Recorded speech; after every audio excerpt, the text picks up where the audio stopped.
राधे राधे। जय श्री कृष्णा। श्री राधा रानी की कृपा से, श्री जी की अत्यंत कृपा से हम भक्तों के पावन चरित्र को श्रवण कर रहे थे। उसमें भी हम अष्ट सखान के चरित्रों को श्रवण कर रहे थे। तो श्री जी की कृपा से हमने अष्ट सखा के 5 सखाओं का चरित्र श्रवण किया। सर्वप्रथम श्री नंददास जी महाराज, श्री सूरदास जी महाराज, श्री कुंभन दास जी महाराज, श्री कृष्णदास जी महाराज और श्री परमानंद दास जी महाराज का हमने चरित्र श्रवण कर लिया।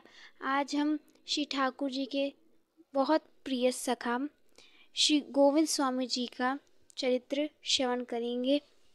आज उनके चरित्र का भाग 1 है। तो श्री गोविंद स्वामी भी अपनी कवित्य कला और पद गायन की कला के लिए विख्यात थे। उन्हें अष्टछाप कवि में वे एक कवि थे। तो उनका जन्म, श्री गोविंद स्वामी जी का जन्म 1562 में मध्य प्रदेश के ग्वालियर में आंत्री नामक गांव में हुआ था।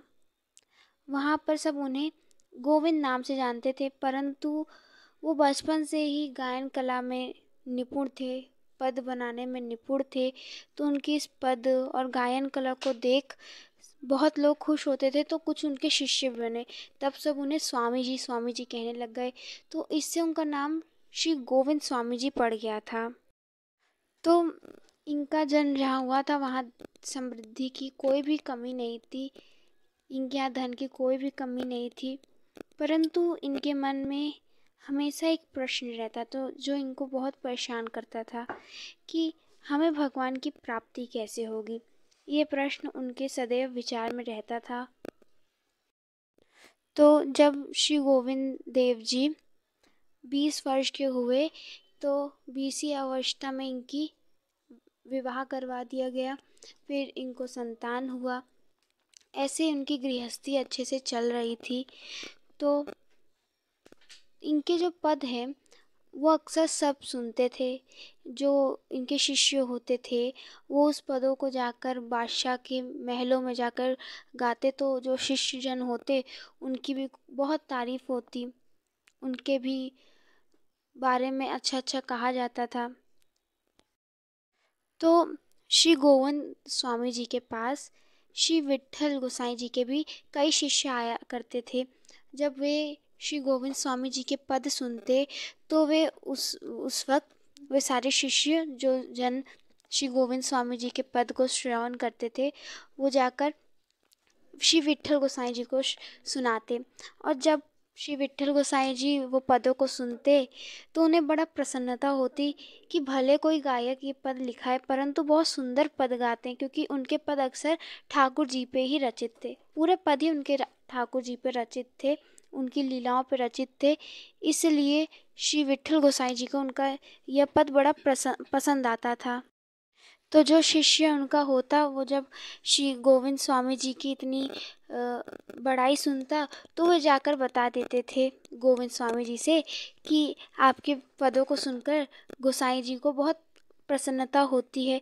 जब गोविंद स्वामी जी ये सुनते तो उन्हें लगता कि ये कोई विलक्षण महात्मा है, क्योंकि सभी को मेरे पद उतने प्रिय नहीं लगते जितना इनको प्रिय है। तब उनके मन में इच्छा आई कि मुझे श्री विट्ठल गोसाई जी से मिलना चाहिए।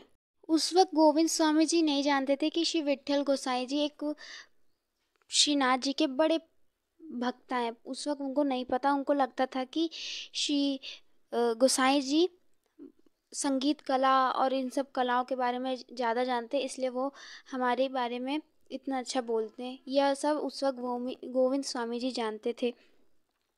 तो एक बार क्या हुआ, श्री गोविंद स्वामी जी भ्रमण करते हुए वृंदावन आए। वहाँ पे वे गलियों में भ्रमण कर रहे थे। तो वहीं पर उनके पदों को, वहाँ पर उनकी श्री विट्ठल गोसाई जी के शिष्य से भेंट होती है। तो वो प्रणाम करते हैं। जब वहाँ पर वे उन शिष्य से मिलते हैं तो वे जय श्री कृष्ण होता है। उसके पश्चात वहाँ पर गोविंद स्वामी जी एक पेड़ के नीचे बैठ उन्हें अपने पदों को सुनाने लग गए। जो वे शिष्य थे वो भगवत प्राप्त महापुरुष थे, उनको भगवत लीलाओं की स्फूर्ति होती थी। तो जो सुंदर सुंदर पद सुनाना शुरू किया श्री गोविंद स्वामी जी ने। और जैसे वे श्री गोविंद स्वामी जी के पदों को सुनते, वे महात्मा, श्री विट्ठल गोसाई जी के शिष्य, तो जैसे ही सुना उनके नेत्रों से अश्रु बहने लग गए। उनको वो जो पद थे, उस पदों के शब्दों से उन्हें ठाकुर जी की उन लीलाओं की स्फूर्ति होती दिखाई दे रहे थे। तो उसी देख देख वे रो रहे थे, रुदन करने लग गए। अब जब गोविंद स्वामी जी ने देखा कि तो मेरी पदों को सुन के रो रहे हैं, तब पूछे कि क्या बात है, आप रुदन क्यों कर रहे हैं। तब उन्होंने बताया कि देखो, आप जो पद गायन करते हैं, आप बड़ा सुंदर पद गायन करते हैं, उन पदों को सुनकर मुझे थोड़ी थोड़ी गुरुदेव की कृपा से थोड़ी थोड़ी लीला दिखाई देती है। उन्हीं लीलाओं को देख मैं भाव में आ गया, इसलिए मेरे नेत्रों से अश्रु बहने लग गए। तब जो गोविंद स्वामी जी थे, वे सोचे, वो कहे कि आपको लीला आती है, आपको लीला का अनुभव होता है, कुछ ऐसी कृपा करें कि मुझको भी लीला का अनुभव हो, मुझे भी भगवत प्राप्ति हो, ऐसा कहने लग गए। तब महात्मा कहे, अरे मैं कहाँ दूंगा, मुझे तो अपने गुरुदेव से ये कृपा प्राप्त हुई है, मैं अपने गुरुदेव के चरण आश्रित हूँ ना, इसलिए ऐसी मुझ पे कृपा प्राप्त हुई है। तब श्री गोविंद स्वामी जी ने कहा, अच्छा तो अब आपके गुरुदेव का नाम क्या है। तब उन्होंने बताया कि हमारे गुरुदेव का नाम श्री श्री विट्ठल गोसाई जी है। जो ही गोविंद स्वामी जी ने विट्ठल गोसाई जी का नाम सुना तो वे कहे, अरे मैं तो इनको जानता हूँ, मैंने सुना है कि ये मेरे पदों की, जो मेरे पद हैं, जो मेरे द्वारा रचित पद हैं, उनकी ये बहुत तारीफ करते हैं, मैंने सुना है। तब वे कहे, अच्छा क्या आप उनसे मिले भी हैं। तब गोविंद स्वामी जी कहे, अभी मुझ पे कृपा नहीं हुई, मैं उनसे भी मिला नहीं हूँ, मैं तो जानता था कि ये तो केवल पदों के बारे में जानते हैं, गायन कला के बारे में जानते हैं, परंतु ये इतने बड़े भक्त हैं, मुझे ऐसा कुछ नहीं पता था। तब उन्होंने कहा, अच्छा। तब गोविंद स्वामी जी ने कहा कि क्या मैं भी उनसे मिल सकता हूँ, क्या उनकी कृपा मुझ पे भी हो सकती है, मैं भी उन्हें अपना सद्गुरुदेव बनाना चाहता हूँ।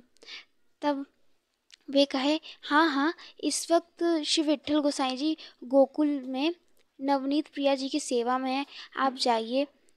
तब श्री गोविंद स्वामी जी ने कहा, नहीं नहीं, मैं ऐसे नहीं जाऊंगा, मैं अकेले जाऊंगा तो शायद वो मेरे को नहीं स्वीकार करें, आप भी मेरे साथ चलिए।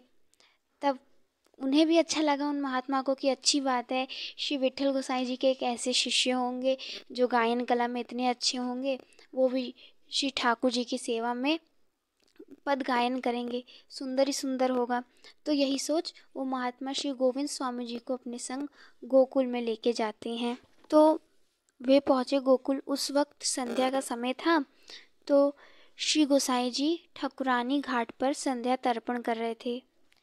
जब गोविंद स्वामी जी ने देखा कि श्री गोसाई जी वहाँ पर ठकुरानी घाट पर संध्या तर्पण कर रहे हैं, तब उनके मन में यह विचार आया कि ये तो प्रेमी जन हैं, ये तो प्रभु से प्रेम करते हैं, तब ये कर्म मार्गीय क्यों है, यानी कि कर्म कांड क्यों कर रहे हैं।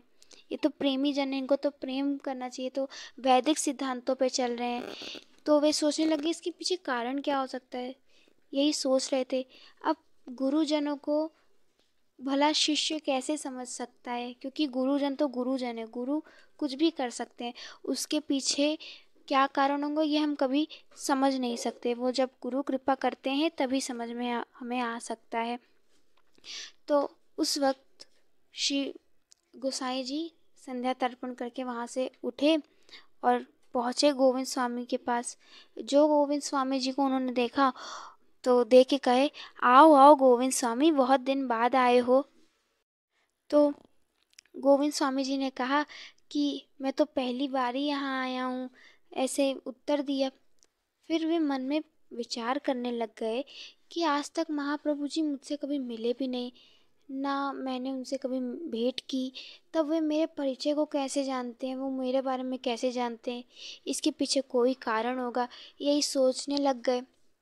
तब उस वक्त श्री महाप्रभु जी संध्या तर्पण के पश्चात श्री नवनीत प्रिया जी के पास पहुँचे मंदिर में, और फिर वहाँ का पर्दा खिसकाया ही जैसे वहाँ पे गोविंद स्वामी जी को श्री नवनीत प्रिया जी में बाल स्वरूप ठाकुर जी के दर्शन हुए। जैसा ठाकुर जी का बाल स्वरूप है, वह बाल स्वरूप का दर्शन हुआ। वहाँ पे श्री विट्ठल गोसाई जी श्री नवनीत प्रिया जी को बहुत लाड लड़ा रहे थे, उनकी बड़ी सुंदर सेवा कर रहे थे। वो सेवा देख श्री गोविंद स्वामी जी बड़े प्रसन्न हो रहे थे।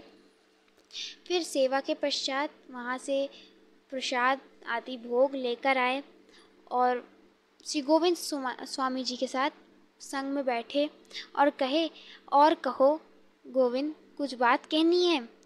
तब गोविंद स्वामी जी कहे कि महाप्रभु जी, मेरे मन में बस एक ही बात चल रही है, वो मुझे बहुत परेशान कर रही है। तब वे कहे, अच्छा बताओ कौन सी बात है। तब गोविंद स्वामी जी कहे कि महाप्रभु, अभी आप यहाँ पर श्री ठाकुर जी को बहुत लाड लड़ा रहे हो, यहाँ पे आप लाड लड़ा रहे हो, उनकी इतनी सुंदर सुंदर आपने सेवा की, परंतु आप संध्या के समय वहाँ पर संध्या तर्पण कर रहे थे। ये तो वैदिक सिद्धांत है, ये तो कर्म कांड है, और आप तो प्रेमी जन हैं। यहाँ पे आप लाड लड़ाते हो, वहाँ पे वैदिक कार्य करते हो, ये कैसे? मुझे इसके बीच में बहुत समझ में नहीं आ रहा, कुछ आप कृपा करें।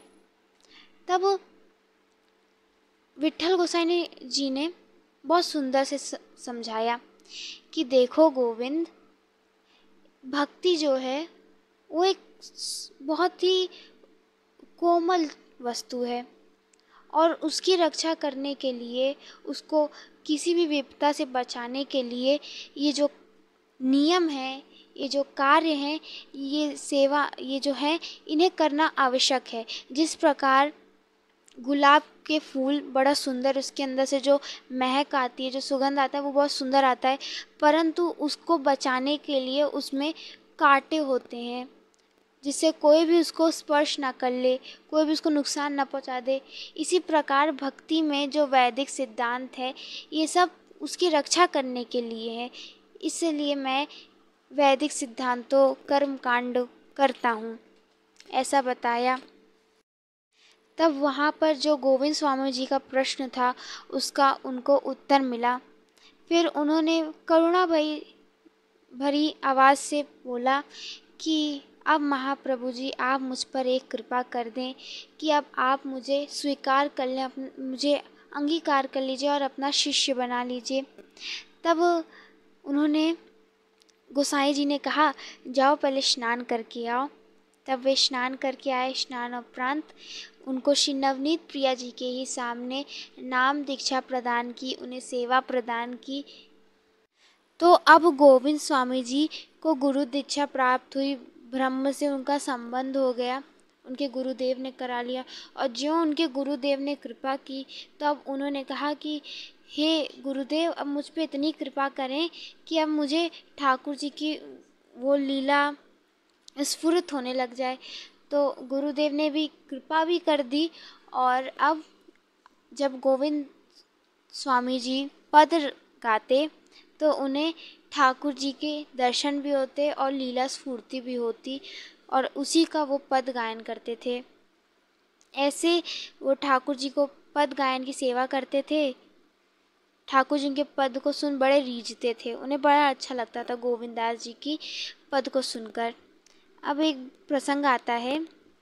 श्री गोविंद स्वामी जी पहले आंतरी में रहते थे, तो वहाँ पर उनके माता पिता, धर्मपत्नी, उनके पुत्र सब रहते थे, और यहाँ पर श्री गोविंद स्वामी जी दीक्षा लेकर यहीं ब्रजवास करने लग गए।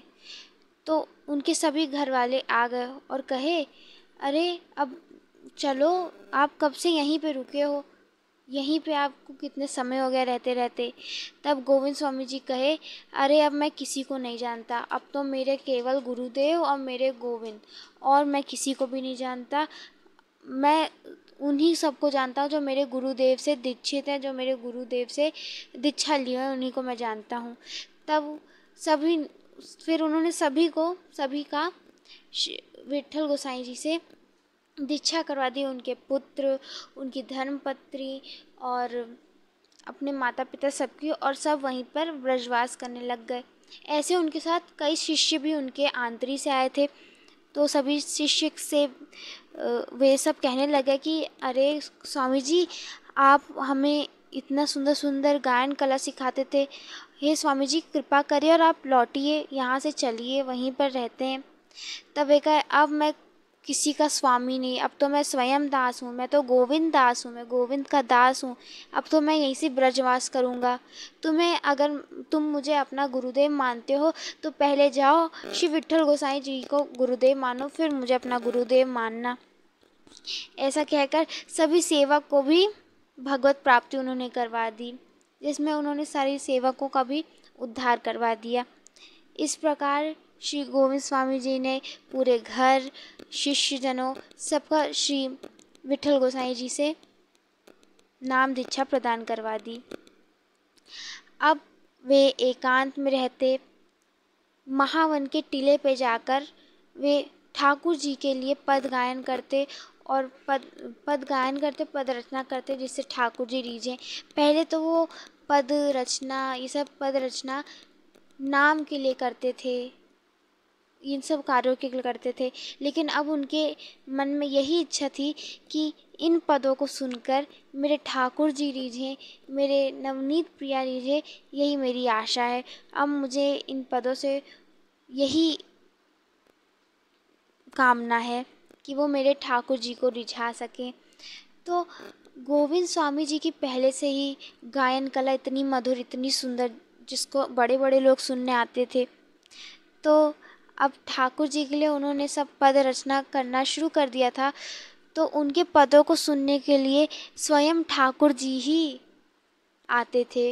वही तो वहाँ महावन के टीले पे ही श्री ठाकुर जी उनके पदों को सुनने के लिए आते थे। इस प्रकार अब आगे आगे श्री ठाकुर जी उनके साथ लीला करना शुरू करते हैं। अभी हम यही विराम देते हैं। श्री जी की कृपा से कल हम श्री ठाकुर जी और श्री गोविंद दास जी के साथ क्या क्या लीला होती है, श्री ठाकुर जी गोविंद दास जी के साथ कौन सी लीला करते हैं, क्या क्या खेल खेलते हैं, यहाँ पे हम ठाकुर जी के उस सुंदर माधुर्य लीलाओं को श्रवण करेंगे। तब तक के लिए आप सभी भक्तों को राधे राधे, जय श्री कृष्णा।